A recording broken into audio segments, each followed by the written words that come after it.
Have we ever had alien visitors from outer space on our planet?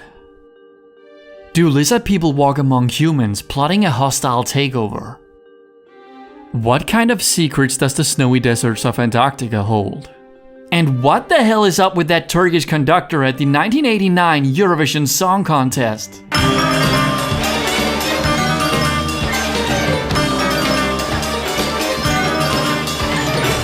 These are some of the biggest unsolved mysteries of our world, but no mysteries are bigger than the mysteries of Tomb Raider. In this series, I will be on a quest to solve the biggest mysteries of the games. Join me today on this quest to solve the mystery of the Meteorite Artefacts. I have always been fascinated by these artifacts from Tomb Raider 3, which are my favorites of all the artifacts Lara has stolen throughout the games. Who wouldn't want these beauties on display in their home? Well, that probably wouldn't be a good idea for reasons I'll get into. Surprisingly little is told about the artifacts in the game. Instead, there's a lot of unspoken environmental storytelling, which is interesting to sink your teeth into. I have numerous questions about these mysterious artifacts, but let's start all the way back at the beginning.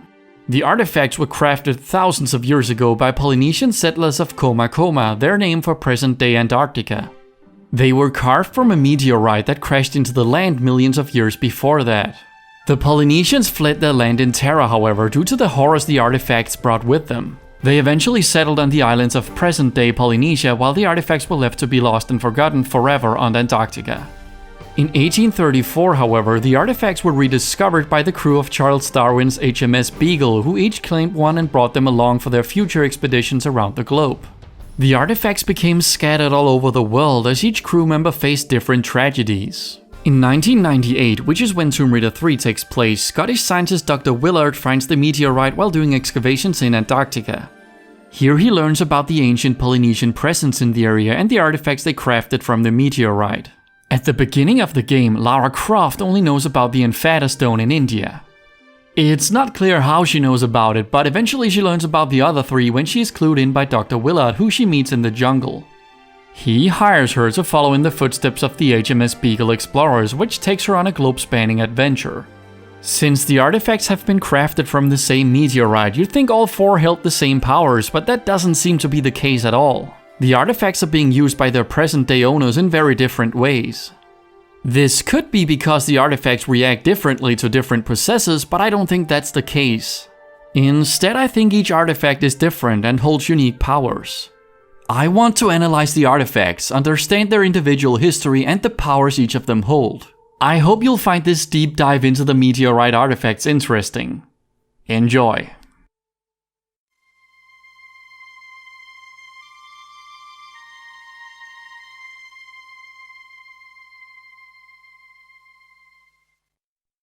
The Enfada Stone was initially claimed by Paul Caulfield, who seemed to be a bit of a douche. Too late, there's only 4, none for you. But since he got killed by a wolf, the artifact was instead claimed by either Johnson or Henderson, which isn't clear. The artifact is named after the Enfada tribe, who stole the artifact when the crew arrived in India.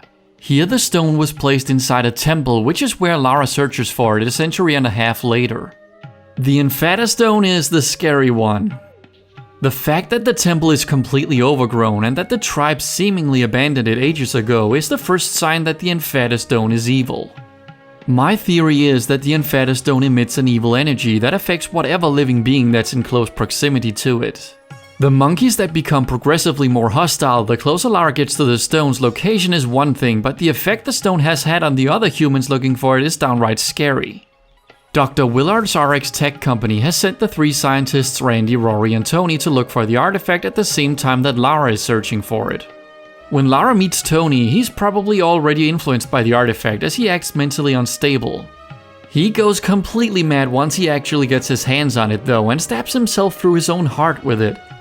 The stone gives him supernatural powers, specifically the ability to cause earthquakes, levitate and conjure fire projectiles, which are powers unique to this artifact. The room from which Tony stole the Enfada Stone is a prime example of excellent environmental storytelling. We are never told how the Enfada Stone affects living beings, but observing the monkeys, Tony and this room in particular is all we need to come to this conclusion. What the hell happened in this room? Did Randy and Rory go insane and fight each other over who got to claim the Infata Stone before Tony arrived, or did Tony murder them while all three were losing their minds? I guess we'll never know for sure.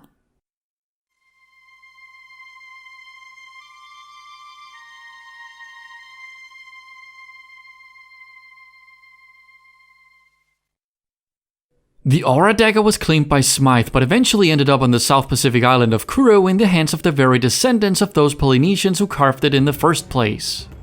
While the ancestors who first populated the island left murals to warn the descendants about the artifacts they left behind, it has fallen on deaf ears as the island's ruler Puna uses the dagger to terrorize his people. The locals believe that Puna is a god due to the powers the dagger has given him, such as the ability to conjure lightning bolts and lizard men, which makes him extremely powerful and feared. The Aura Dagger itself is in the shape of a lizard, which makes it the only artifact to reveal part of its powers from its physical appearance. One local man that Lara meets, whose ability to not only speak English but also understand the ancient murals, seem to be more aware of what's really going on. He tells Lara of not only the feast his ancestors had after killing Smythe, but also the terrors the Aura Dagger brought to the island. He tells of one previous ruler who was born without a face, which indicates that this particular artifact has certain mutative powers. I'd like to imagine that once Lara rid the people of Kuro from Puna and removed the Aura Dagger from the island, their society returned to a peaceful and friendly state.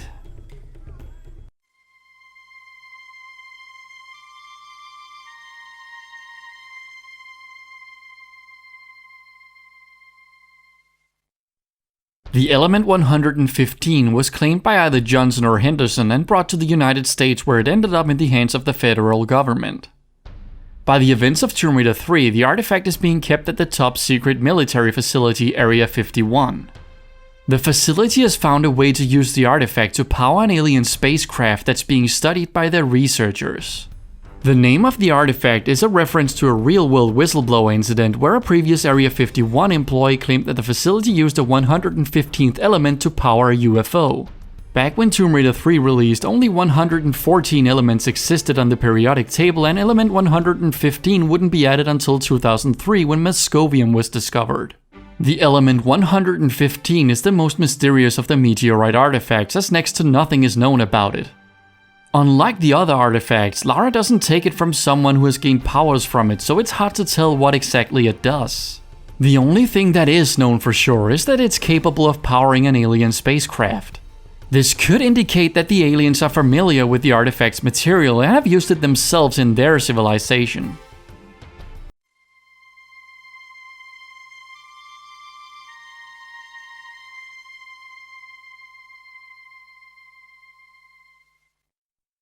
The Eye of Isis was claimed by Stephen Barr, whose diary Dr. Willard has used to track down the current-day locations of the artifacts. Barr was the only surviving member of the HMS Beagle when it returned to England, and he got rid of the artifact as soon as he arrived, as he believed it to be the cause of all the misery that befell his crew. The fact that Barr is the only surviving member is the first clue about the Eye of Isis' mysterious powers. In England, the artifact ended up in a museum from which a woman named Sophia Lee stole it. In 1998, Sophia is a wealthy businesswoman who looks like she's in her late 20s despite being way over 150 years old. That's because the Eye of Isis grants the power of immortality. Sophia has not just figured out that the artifact can give her eternal life, but also how to make beauty products from it that gives her eternal youth. This has come with a price, however. Not for Sophia, but for the numerous test subjects she tricked into testing her company's products until it was deemed safe for her to use. In the sewers beneath London, a gang of horribly disfigured former test subjects have formed a gang called the Damned, who are plotting their revenge on Sophia. The Damned is led by Geordie Bob, who pretty much is a walking decaying corpse due to his exposure to Sophia's bad test samples. Bob has attempted suicide numerous times to free himself from this misery, but he's been exposed to the Eye of Isis long enough to have acquired immortality just like Sophia. Unlike Sophia, however, he doesn't have a beautiful, healthy body since she kept the good samples for herself. It's unclear whether Bob is the only member of the gang who has become immortal from the experiments, but it seems to be the case since his guys can be killed by Lara. It would make sense why he's the leader if that's the case. Besides the power of immortality, the Eye of Isis also grants Sophia the ability to shoot deadly beams of energy from the artifact, which she keeps in a scepter.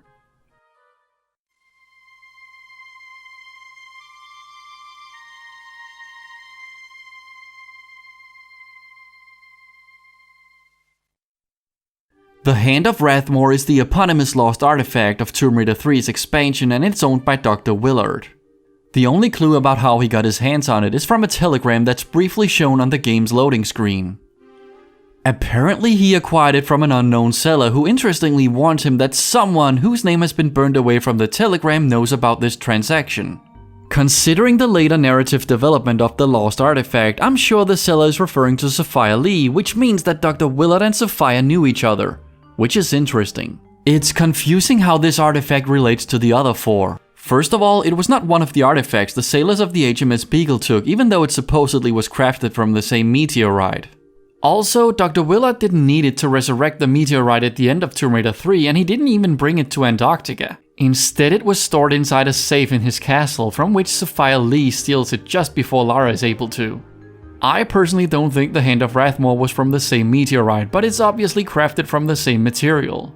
At the end of the lost artifact, we see Sophia resurrecting a different meteorite in France using the Hand of Rathmore, which I suppose is the meteorite it originates from. I guess discovering the Hand of Rathmore sparked Dr. Willard's fascination with finding more artifacts like it, and this somehow led him to Antarctica. It's not clear what exactly the artifact does, but it seems like it has the ability to create time rifts. When following the tracks of the stolen artifact, Lara suddenly encounters late 13th century Scottish warriors roaming the castle. When Lara explores the excavation site of the Eurotunnel between the UK and France, she suddenly finds herself back in the late Jurassic period with pterodactyls. I have no idea what Sophia wanted to do with the Hand of Rathmore, but she's conducting some messed up experiments beneath the sea, where I think she tries to merge fish and humans, and I think it's very likely that the artifact had a hand in this. So, the Infata Stone turns everybody into a maniac. The Aura Dagger has mutative powers. The element 115 is a magnificent energy source. The Eye of Isis grants immortality, and the Hand of Rathmore creates time rifts. Together with the meteorite from which they originated, they have the ability to advance human evolution, which is why Dr. Willard is obsessed with them. His experiment fails miserably, however, as he ignored all the warning signs and instead turned himself into a big deformed monster. Now, the real mystery is, why is Lara not influenced by the meteorite artifacts? She carries them around in her backpack for weeks, it doesn't make sense. We see how the artifacts influence everyone else who comes in contact with them, from driving them insane, giving them supernatural powers, or giving them eternal youth, but Lara is seemingly unaffected. Or is she? Tomb Raider 3 is notorious for portraying a far more ruthless Lara Croft than ever before. In this game, Lara eradicates an entire village of indigenous people who just tried to protect their village against a gun-wielding invader in hot pants. She also lays waste to federal military personnel and security guards who simply did their job. Craziest of all, she randomly murders a helicopter pilot at the end of the game whose only crime was smiling at her. No, wait, she also launched a missile from Area 51 just so she could climb a ladder. I guess that's a little crazier. Tomb Raider 3 certainly wasn't her proudest moment. Sure, Lara has murdered plenty of people and animals before Tomb Raider 3, but they were crooks, hitmen, mobsters. The animals were, well, never mind. All of this could indicate that Lara was influenced by the Infata Stone for most of her third adventure. I mean, just look at her face as she's holding it, holy shit.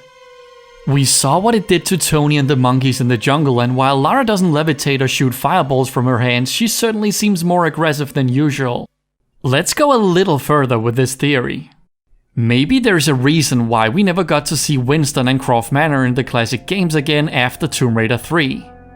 Maybe, just maybe, Lara went home from Antarctica and locked Winston inside the freezer as usual and then burned her manor to the ground in an Infata Stone-induced frenzy. Maybe the mutative powers of the Aura Dagger is the reason why her boobs and butt are so much bigger in the last revelation. Who needs plastic surgery when you got meteorite artifacts? Who knows what the element 115 has done to her, but the Eye of Isis could explain why Lara suddenly appears much younger in the last revelation. Just listen to her in Tomb Raider 3. Well, I'm not quite sure where you're coming from, but I just want to know about the Infata artifact. And then the last revelation. There is more at stake here than the sum of the pieces, Von Croy. And maybe the Hand of Rathmore is the reason why we're suddenly back in 1984 at the beginning of the last revelation. Nah, I'm just getting silly and desperate now. Maybe the artifacts only affect people with a weak spirit, which Lara most certainly doesn't have. Who knows? As always, thank you so much for watching. Take care.